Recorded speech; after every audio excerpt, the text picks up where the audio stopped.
एक मुलाकात ऐसी शख्सियतों के साथ जिन्होंने दिया है अपने जीवन को एक नया मुकाम। रूबरू कराएंगे ऐसी कुछ हस्तियों के साथ एक खास शख्सियत के साथ मुलाकात जयदेव पटेल के साथ नंबर 1 इंडिया न्यूज। नमस्कार व्यूअर्स, मैं जयदेव पटेल और आप देख रहे हैं नंबर 1 इंडिया न्यूज। आपका एक बार फिर स्वागत है एक खास शख्सियत के साथ मुलाकात प्रोग्राम में। आज हम बात करेंगे दिल्ली के राजौरी गार्डन में बीते महीने जो बर्गर किंग है वहां पर एक गोलीकांड हुआ जिसमें एक व्यक्ति की मौत भी हो गई।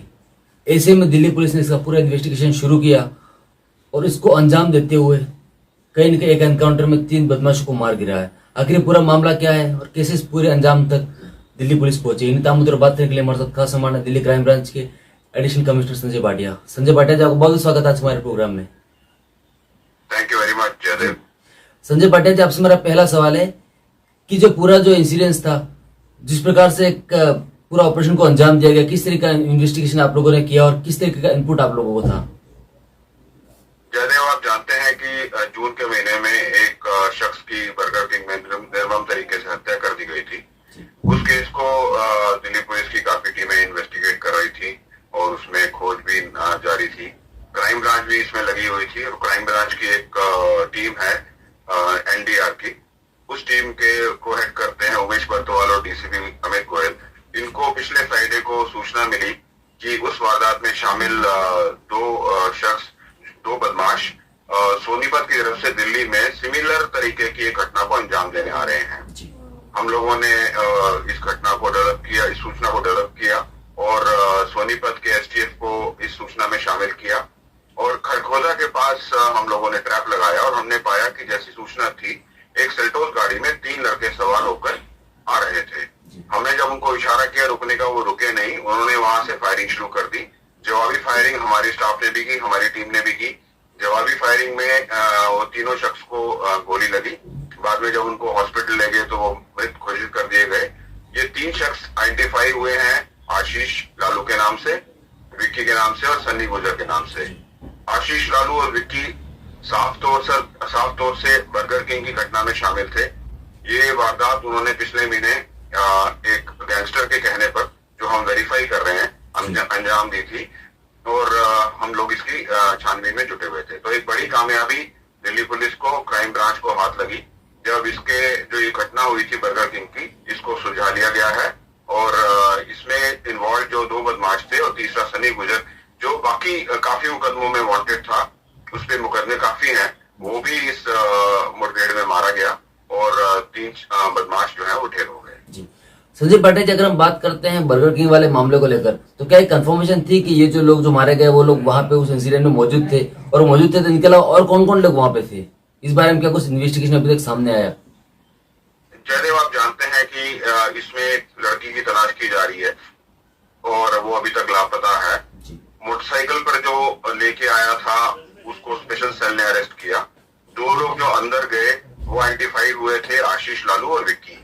ये दोनों हमारी इंफॉर्मेशन के तहत हम लोगों ने जब ट्रैप लगाया इनको पकड़ने के लिए, इन्होंने वहां से फायरिंग शुरू कर दी और उस फायरिंग में हमारे स्टाफ को जो है वो इंजरी भी हुई है और अमित गोयल और उमेश बर्तवाल के बुलेट प्रूफ जैकेट पर गोली भी लगी है। तो जवाबी फायरिंग जब हम लोगों ने की तब ये तीनों बदमाश ढेर हो गए। सनी गुजर बहुत मुकदमेवार है, बहुत सारे मुकदमे हैं उस पे। तो ये कह सकते हैं कि काफी हद तक मेन एक्यूज जो हैं बर्गर किंग में हम लोगों ने जो है वो पकड़ लिए हैं और या फिर मुठभेड़ में मारे गए हैं। जी संजय भाटिया जी, अगर हम बात करते हैं 3 लोगों जिनको मुठभेड़ में मार दिया गया है, क्या इनका अभी तक की इन्वेस्टिगेशन में किसी गैंग से भी कोई संबंध सामने आए हैं लिंकेड होते हुए? जयदेव, गैंग ने जरूर इस बारे में सोशल मीडिया पे कुछ टिप्पणी की है और हम उसकी तहकीकात कर रहे हैं, छानबीन कर रहे हैं और देख रहे हैं कि वाकई में ही क्या इन तीनों का एक गैंगस्टर या एक गैंग के साथ संबंध था। इन्वेस्टिगेशन से ही सारी बातें पता चलेंगी और जो भी चीजें तथ्य सामने आएंगे हम लोग उसको मीडिया के साथ जरूर शेयर करेंगे। संजय भाटिया जी, आपसे मेरा एक आखिरी सवाल है कि दिल्ली देश की राजधानी है और कहीं ना कहीं अक्सर हम देखते हैं कि सारे जो लोग जो होते हैं वो इम्प्लीमेंट सबसे पहले दिल्ली में लागू किए जाते हैं। ऐसे में दिल्ली में क्राइम को कंट्रोल करने के लिए दिल्ली पुलिस किस तरीके के नवाचार करने जा रही है? ये तो बहुत बड़ा सवाल है, इसका तो जवाब भी बहुत बड़ा शायद शायद समय पूरा नहीं मिल पाएगा, ना ही मुझे ना ही आपके पास संक्षिप्त में बहुत सारे पहलुओं पर हम लोग काम करते हैं। बहुत सारे जो ऐसी इन्वेस्टिगेशंस हैं जो मैं शेयर भी नहीं कर पाऊंगा, उस पर काम करते हैं। तो हमारी मल्टी प्रोंग्ड स्ट्रेटेजी होती है, वो उसमें अनगिनत पहलू शामिल होते हैं। तो एक एक करके गिनाना तो मुश्किल है, पर ये मैं इतना जरूर कहूंगा कि पूरी दिल्ली पुलिस सेंसिटिव है, सजग है, अलर्ट है, और हम लोग पूरी कोशिश कर रहे हैं कि इस तरह की घटना आगे फ्यूचर में ना हो, और अगर कोई घटना हुई है तो हम उसको जल्दी से जल्दी सुलझा भी दें। जी संजय पाटिया जी, दिल्ली पुलिस लोगों के साथ में आपसी समन्वय अच्छा करने के लिए क्या कदम उठा रही है? ये भी आपने सवाल जो किया, इसका भी जवाब बहुत बड़ा होगा। हमारी जो कम्युनिटी पुलिसिंग है या आउटरीच प्रोग्राम्स हैं, उसमें अनगिनत आउटरीच प्रोग्राम्स हम लोगों ने शामिल किए हुए हैं। उसमें हम लोग जो है प्रहरी से शुरू करके और स्पेशल पुलिस ऑफिसर और बहुत सारे ऐसे अनगिनत जो है प्रोग्राम है जो हम लोग युवाओं के साथ, एक हमारा युवा का भी प्रोग्राम चलता है।